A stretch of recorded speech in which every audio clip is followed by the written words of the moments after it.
Pay close attention. The news you're about to see is fulfilling Bible prophecy.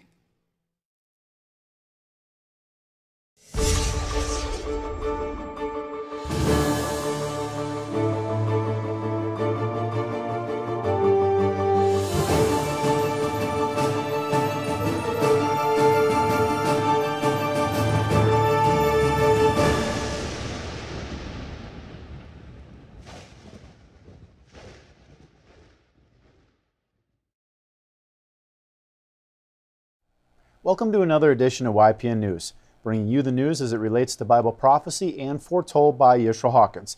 Well, in our report today, we'll talk about Iran getting the cold shoulder from the U.S., cholera on the rise in Yemen, also China urging the U.S. to leave the South China Sea alone, and a South Korean religious leader, as well as United States President Donald Trump, hold meetings with Pope Francis. But first, we examine the deadly violence in the Syrian province of Deir ez-Zor.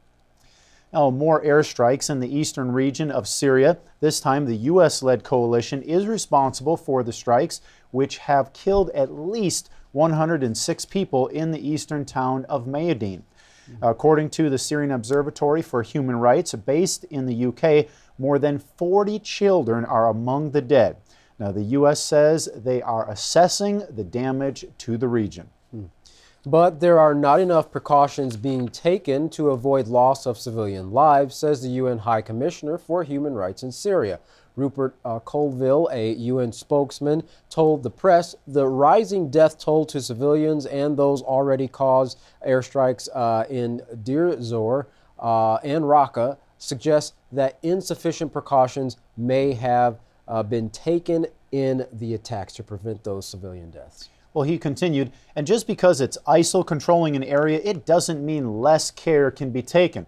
Just because it's a particularly unpleasant and horrendous group in charge, it doesn't mean those trying to wrest control of an area from them should take any less care with the civilians living in that area. Right, because it also has been stated by some of the military analysts before that sometimes those terrorist groups will deliberately hide in the middle of civilians. Yeah. Well, Al Jazeera interviewed Colonel Ryan Dillon, a spokesman for the U.S.-led coalition against ISIL. The colonel explained there is a very thorough and deliberate process that they go through in planning an airstrike on an ISIS target to make the suffering of the civilian population less severe. However, when asked why such a large loss of life, especially 40 children in this particular strike, he had no real explanation, but that they are looking into every allegation of civilian casualty. Now, the colonel admitted this particular area in Syria, it is a very congested battle space, and yes, we do conduct airstrikes there. Now, he said, but quickly continued, but I know that there are other actors and players that are also involved in the area. But as we said before, Katan, the U.S. the U.S. does admit to carrying out these airstrikes, where in the past, there hasn't been admittance, but they do admit to this one. Oh. Well, Colonel Dillon wouldn't directly say that he knows targeting such a congested area would inevitably lead to the injury and deaths of innocent children or civilians, Instead, he reiterated, we go through a very deliberate process to do target development for ISIS fighters, and we go through this to avoid and minimize as much as we possibly can casualties. So they know that they're going to have some, but they try to minimize it as much as possible. But obviously we can see that their deliberating process isn't working real well with that number of casualties, even though people like the UN Human Rights Chief Zaid Rad are urging all air forces operating in Syria to take much greater care in distinguishing between legitimate military targets and civilians, but they are clearly not doing this. Well, in other news, the U.S. is threatening more sanctions on Iran because of their ongoing ballistic missile tests, saying this violates the UN Security Council resolution. Well, on May 25th, the U.S. Senate Foreign Relations Committee passed legislation that would tighten sanctions against Iran, but the previous Obama administration had expressed concern this could be a mistake.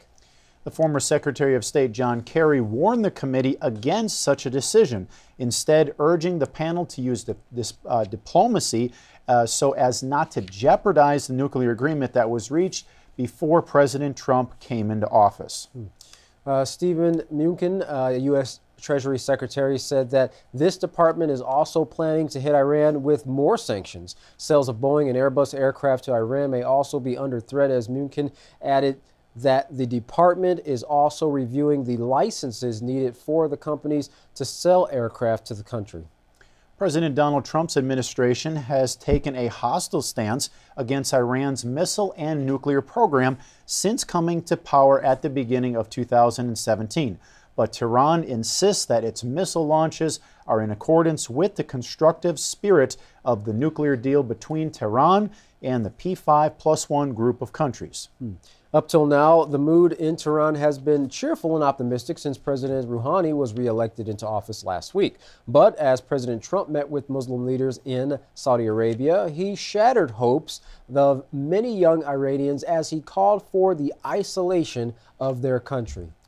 President Rouhani won the election mainly on the promise that he pursue an agenda of what he called engagement with the world.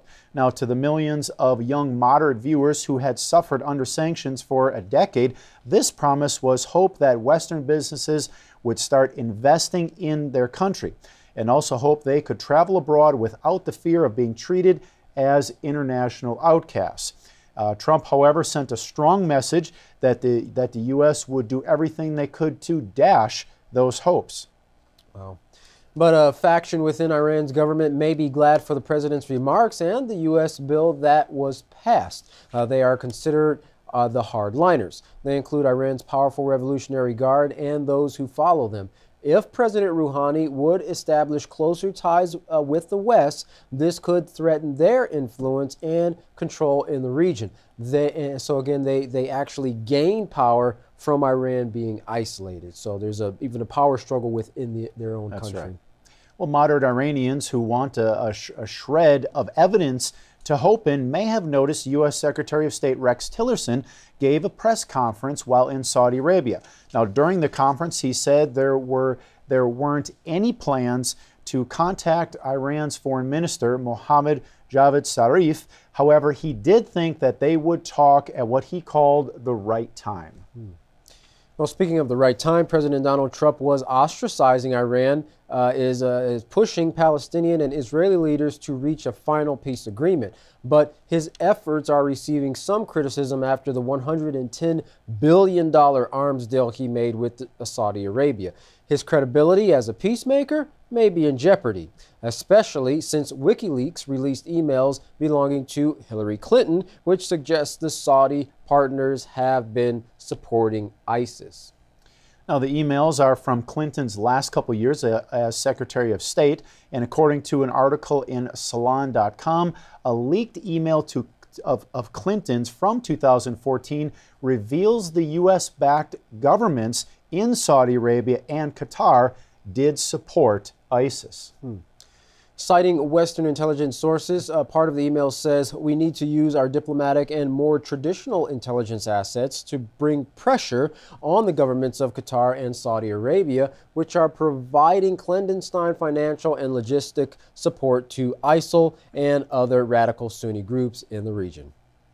In a second email from January 2016, a private speech of Clinton's was cited making the claim the Saudis have exported more extreme ideology than any other place on earth over the course of the last 30 years. So while the U.S. and the Saudis were signing the multi-billion-dollar arms deal last week, some are very concerned what Saudi Arabia will be doing with the arms the U.S. supplies to them. And Katan, we should mention that that deal was only part of a 10-year, $350 billion agreement between the two countries. So it was around $110 billion up front, but over 10 years, the rest of that $350 billion deal. That's a lot of money, man. However, while at the Middle East summit, President Trump was clear about his agenda for the Muslim leaders to be united against any extremist groups and prosecute those who contribute to helping them. He pointed towards the example of Mr. Abbas, who was in attendance, saying, "I was gratified that President Abbas joined the summit and committed to taking firm but necessary steps to fight terrorism and confront its hateful ideology." Well, the White House released a statement discussing the success of an agreement to establish a terrorist financing targeting center in Riyadh. Now, the statement stresses that the Arab, quote, express their commitment to tackling the root causes of crisis in the Middle East, as well as taking more urgent steps to intensify efforts to defeat Daesh, also known as Islamic State of Iraq and Syria, or ISIS, and Al-Qaeda, oppose Iran's malign interference, and ease regional conflicts and find solutions for them. The statement went on to say the leaders also stressed the importance of working together to confront terrorist threats and combat terrorism financing, with more measures including protecting infrastructure facilities and enhancing border and aviation security. Well, the United States welcomed the establishment of the Islamic Military Alliance to fight terrorism, founded by Saudi Arabia as part of the global fight against terrorism. So it seems efforts are being made once again to bring peace to the Middle East, but only time will tell if the arms deal will actually help fight terrorism. That's right. Well, emotions are starting to run high between the U.S. and Beijing. Larry McGee has been tracking that story for us, in addition to several others. Larry, what is exactly provoking hostilities there? The South China Sea, where the arrival of an American warship recently has prompted Beijing to issue the warning that the ship's presence could jeopardize negotiations over the area. Chinese Foreign Ministry spokesperson Lu Kang stated at a recent forum that with the concerted efforts of China and the ASEAN countries, the situation in the South China Sea is cooling down and showing positive signs of development. But what the U.S. has done is causing severe disruption to the process of dialogue and consultation. It will bring itself no good, he says, while hurting others. The official urged further that the U.S. correct its mistake and refrain from conducting more patrols. The latest conflict surfaced when the U.S.'s warship passed close by the islands constructed by China in the South China Sea. America asserts that the action was simply a routine military maneuver, but Beijing has labeled it an intrusion that undermines both its sovereignty and security. Security in Syria was the alleged topic of discussion between the chairman of the Joint Chiefs of Staff and Russian officials during a recent phone call. The talk reportedly included dialogue regarding Moscow's multi-phase plan to end the uprising in Syria, which has been in operation for 6 years now. A crucial deal is reported to have been signed by Russia, Iran, and Turkey, and following its implementation, several de-escalation zones will be created. The safe zones are intended to be free of airstrikes and other hostilities and to facilitate the delivery of humanitarian aid and allow refugees to safely return. The U.S. has communicated skepticism and caution, but says it supports any effort that can genuinely de-escalate violence in Syria. While there are already some reports of reduction in fighting, there are still battles being fought in different parts of the country. The latest ceasefire has high expectations, but in reality, it is faced with many challenges, including the fact that several other previous agreements have all failed to put a decisive end to the fighting. The citizens of Yemen are fighting against disease and dehydration as cholera claims lives amid a collapse in the Yemeni healthcare system. The World Health Organization is attributing the breakdown to the nation's civil war between Houthi rebels and the country's government. Infrastructure throughout the rest of the nation is not reported to be faring well either, with water and sewage systems also reported to be under severe strain. The country's street cleaners are presently on strike due to disputes over pay, with the result that garbage is being left to accumulate in the nation's streets. The filth is said to be causing severe diarrhea and vomiting, and in that weakened state, citizens are also having to cope with starvation. Those same circumstances are afflicting the people of other nations as well. Refugees from Somalia are on the move by the thousands. Some of the nation's displaced residents report not eating for days as reporters capture footage of the distressed refugees constructing bare sukas. Drought in the nation is said to have forced millions into a state of food insecurity, many of which are children who are now suffering from malnutrition, starvation, and dehydration. Great numbers are also reported to be succumbing to those afflictions, but analysts say assisting those in need is difficult due to al-Shabaab insurgents who still hold large portions of southern Somalia under their sway. Others yet still report losing as many as 6 children in the crisis. In the face of all of this, the nations of the world are still pushing full steam ahead with war. The Pentagon is set to request an increase of 3,000 to 5,000 troops to train and advise Afghani military police. The number of U.S. soldiers in the country at present rises to just short of 8,500, which is a reduction from the 100,000 that occupied the nation 6 years ago. The incumbent president is said to also have as a possibility going beyond merely advising Afghan troops and opting instead to confront Taliban forces in the country directly. And speaking with regard to the proposed buildup, U.S. Secretary of Defense James Mattis says the only reason the U.S. is fighting right now is to free the people and throw the threat off balance. Once we get that threat subdued, he said, then the real work begins to actually exploit the enemy being banished. And the way that the U.S. and its partners do that is to restore government services. And that means all of them working together. For YPN News, I'm Larry McGee. Katan Jeff, back to you.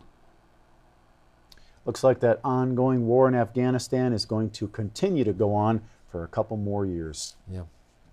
Well, South Korea's leader of the Episcopal Conference met with the Pope on a recent trip to Rome. While there, he presented a letter written by the new leader of South Korea. The letter was a petition for the Pope to help promote negotiations and dialogue between the North and South Korea. The Episcopal leader said that when he presented the letter to the Pope, he welcomed it very much. Then he said that he'd be praying for us, and it also seems to me that the Pope will help us normalize relations between the two countries, is what his comments were. That leader, also an archbishop, also said that throughout the history of Korea, the Holy See and the Pope have helped by offering prayers, blessings, and encouragement for dialogue. For such religious leaders, from the North and South will soon be joined together. The Archbishop concluded by saying the new president is trying to open dialogue between the two countries, and in a few months, religious leaders from Korea will enter into North Korea to meet the heads of religions, and this looks like a sign to reconstruct relations between the two countries. He continued, the only solution to this serious crisis is with dialogue, not with weapons, not with control. If we want to build peace, we must seek a solution together.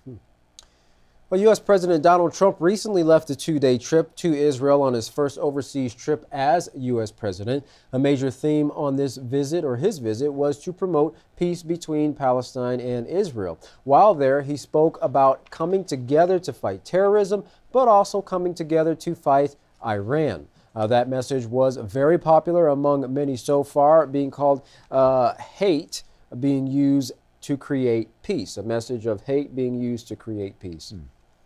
Well, while there, Israeli Prime Minister Benjamin Netanyahu spoke, saying that he believed in working with President Trump that a durable peace can be advanced between Israel and its Arab neighbors, as well as the Palestinians, because of the common danger that the Arab world and Israelis face from Iran. So trying to almost go on that, we have this joint enemy here, so I think we can come to some peace agreement.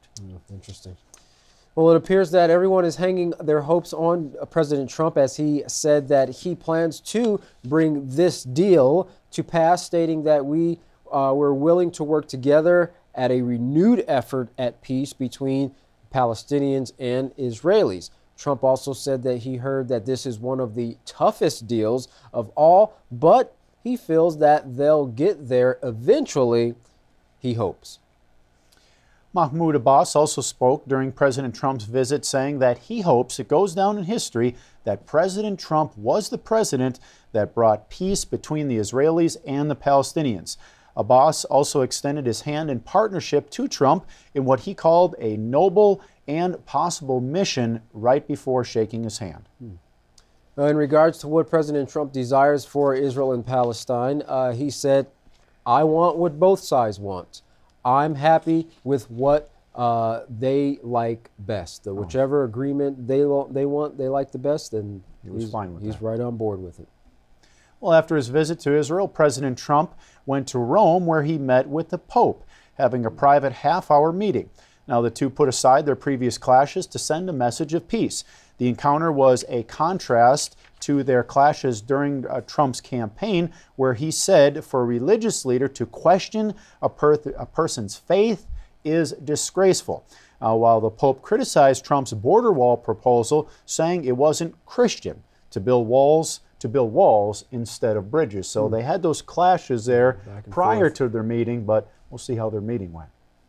Another difference between the two was Syrian refugees, where during Trump's campaign he said that the U.S. would suspend the refugee program, while the Pope made a public display of taking 12 Muslims back to Rome on his papal jet after they washed up on Greek shores.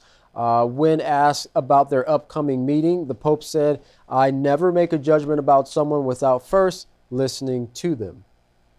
Well, the Pope nudged the president towards issues of climate change, which President Trump has said is a hoax. Now, one of the Vatican's top diplomats pushed President Trump to stay on board with the Paris Climate Agreement.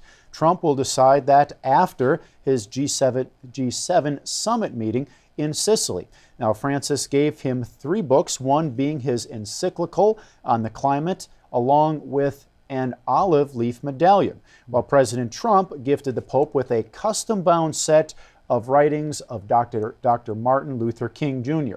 Now, as he was leaving, the president said that he wouldn't forget what the Pope told him before going on a personal tour with his family to the Sistine Chapel. Now, his next stop, Brussels, where NATO members hope to hear what the president really means, or hopes that he really means what he's saying regarding Russia, his tough stance on Russia. Because he's definitely made some very bold statements in regards to Russia, as he has with North Korea as well. So we'll see what the European leaders want to see what he has to say. Well, as mankind's governments look towards each other to institute some type of peace, well, we know that the end result of their well-laid plans will eventually bring about a sudden destruction and the deaths of 4/5 of mankind. Well, does that sound impossible?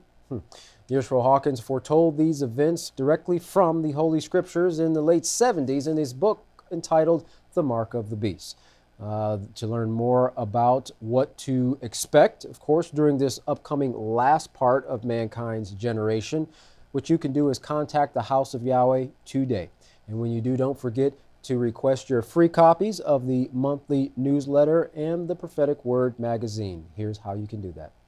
To contact the House of Yahweh, you can write them at P.O. Box 2498, Abilene, Texas 79604. You can call them at 1-800-613-9494. Visit them on any of their websites, www.yahweh.com, www.yeshuahawkins.com, or www.yahwehsbranch.com. You can also visit our website by going to www.ypnnews.com. If you would like to email the House of Yahweh, you can email them at info@yahweh.com. Any international calls, you can call the number that's on your screen now. And once again, we'd like to remind you of 2 free programs that will help answer all your scriptural questions. Yisrael Says program and the Ask Yisrael program. You can learn about the Yisrael Says program by going to www.yisraelsays.com and the Ask Yisrael program by going to www.askyisrael.com. Well, don't go anywhere. Up next, Yisrael Hawkins.